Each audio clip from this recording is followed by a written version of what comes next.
Hello everybody, this is Suffolk Graham here from Rand Nerds, and welcome to my review of episode 3 of series 8 of the new Doctor Who. This episode is titled Robot of Sherwood.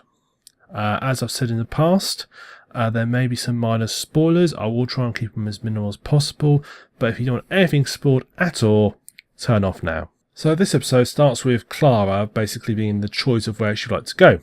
And of all places you choose, she decides to wants to go back and see Robin Hood. Doctor's obviously slight dismissal because obviously Robin Hood's a legend, which he actually is. Knows that he didn't exist. Complete myth. But eventually relents. They go back and, would you believe it, they find Robin Hood. It really takes part that the whole mythos is involved there. You've got things like the famous archery contest. You've got his merry men. It's very cliche Robin Hood story, but it's obviously deliberately meant to be a very cliche Robin Hood story. The writer Mark Gatiss, I know, who's written other ones in the past. He's written The Unquiet Dead, which was right back in season 1. He bit The Idiot Lantern from season 2.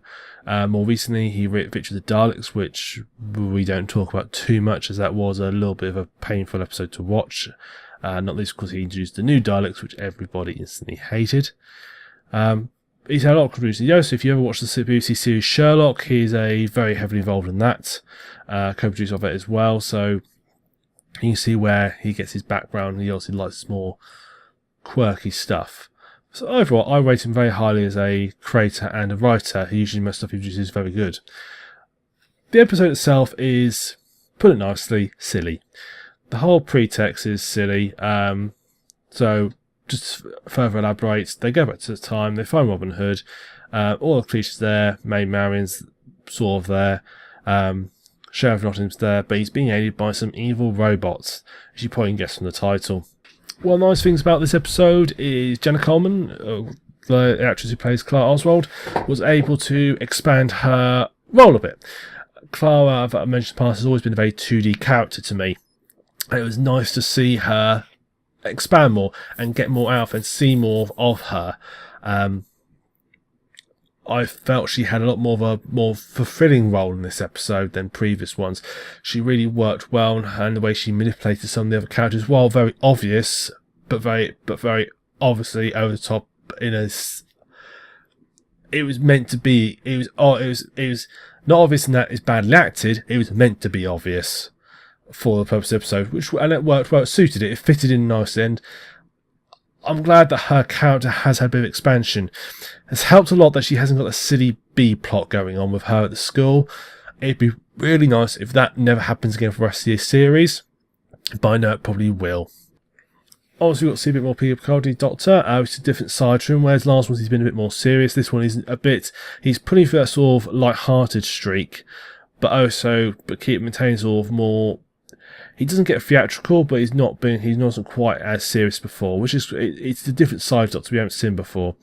Him and Tom Riley, who plays the eponymous Robin Hood, bounce off each other very well. Their constant bickering is funny. I was chuckling throughout the episode watching them bicker.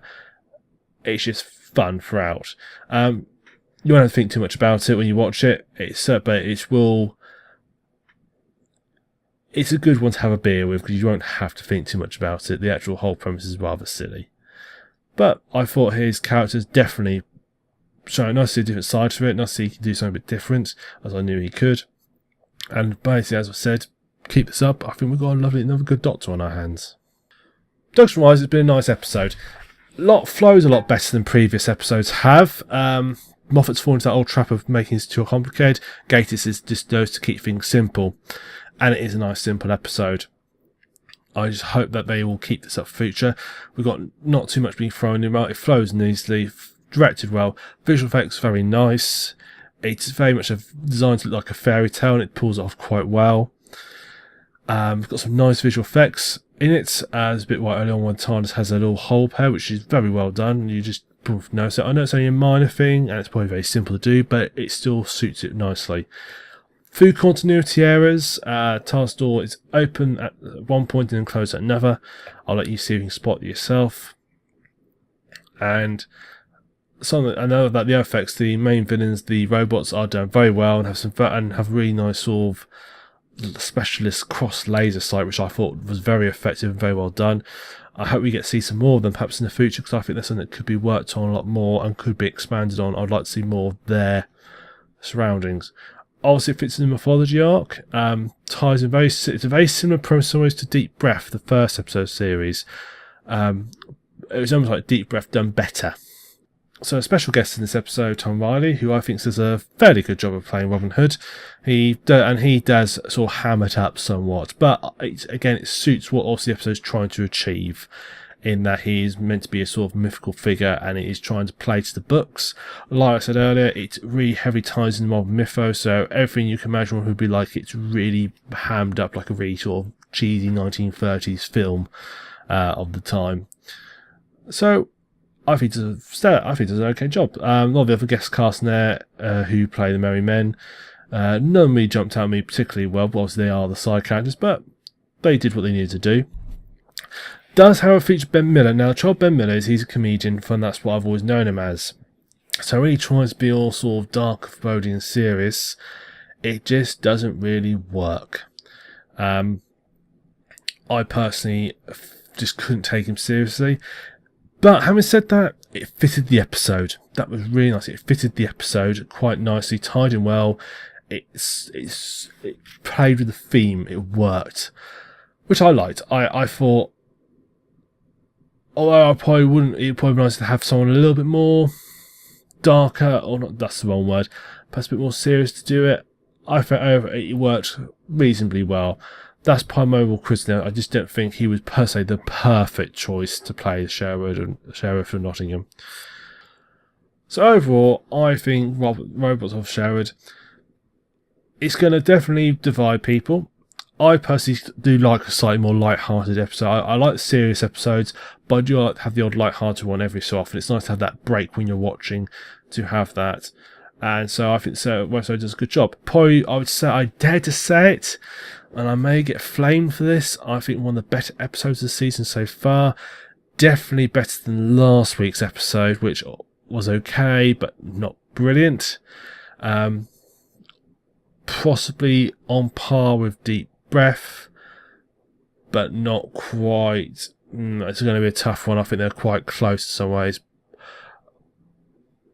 But I can see this one was going to survive fan base. But overall, I think an enjoyable episode.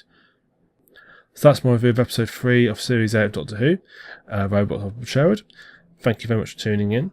By all means, follow us on our channel, and you can see further reviews as I put them up. We also do lots of game let's plays on here as well. We do live streams, which will happen every other Friday. That's one happening this Friday, which you can view and enjoy, and chat to us as we do them and ask us questions. If you want to discuss more on the podcast about Doctor Who, we can do that as well. So just send us a message as we go. So until the next episode, which looks like it's going to be a nice sort of more scary episode. It'll be nice to see how that comes out. I do like the odd spooky Doctor Who episodes. Until next episode, I look forward to seeing you then. Thank you very much for watching. This is the Suffolk Crown from Rare Nerds. See you later, guys.